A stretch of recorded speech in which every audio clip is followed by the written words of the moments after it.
Lahore press club میں چودھری ابرار حسین advocate نے press conference سے خطاب کرتے ہوئے بتایا کہ N114 شیخ پورہ سے پاکستان تحریک انصاف کے امیدوار ارشد محمود منڈا کو سیاسی مخالف امیدوار رانا تنویر ہراساں کر رہا ہے۔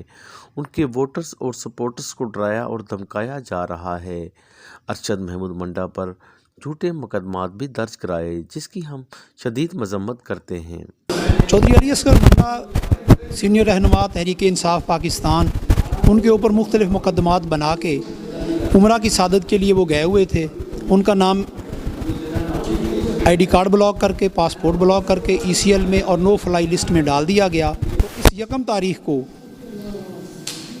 ارشد محمود منڈا کے اوپر اینٹی کرپشن شیخو پورہ نے ایک اور مقدمہ درج کر دیا، اس میں بھی آنریبل کورٹ نے ڈسچارج فرما دیا۔ شیخو پورہ سے دوبارہ پھر شیخو پورہ کی پولیس اور لاہور کی پولیس نے مقدمہ نمبر 410/23 تھانہ ریس کورس میں گرفتار کر لیا کہ جو ایک جعلی اور جھوٹی وقوعہ بنا کے تمام PTI کے ورکرز کو وکٹمائز کیا جا رہا ہے۔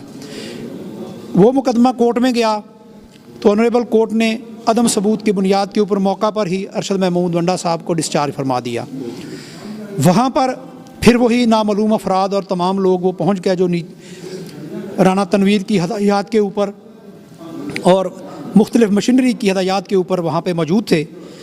انہوں نے ان کو 852/23 تھانہ ریس کورس میں دوبارہ پھر گرفتار کر لیا۔ پولیس کے تفتیشی افسران بھی وہی، لیکن ایک تسلسل کے ساتھ کہ یہ اپنے حلقے میں نہ جا سکیں، رکاوٹیں کھڑی کی جا سکیں، پھر پابند سلاسل کر دیا گیا۔ آنریبل ATC کورٹ لاہور نے آج 852/23 میں بھی ڈسچارج فرما دیا اور موقع کے اوپر ان کو ریلیز کر دیا۔ اب وہ اللہ کے فضل سے آزاد ہیں، اپنے عوام کے اندر موجود ہیں اور ریلی کی قیادت کر رہے ہیں۔ وہ بجانب شرک پر رواں ہیں اور میڈیا کے توسط سے گوشگزار کرتے چلیں کہ وہ کہتے ہیں کہ کون کہتا ہے کہ میں موت سے انکاری تھا، یہ الگ بات کہ میرا قاتل بازاری تھا، خلق خدا چلی ویرانے سے مقتل کی طرف، حاکم شہر مصروف اداکاری تھا۔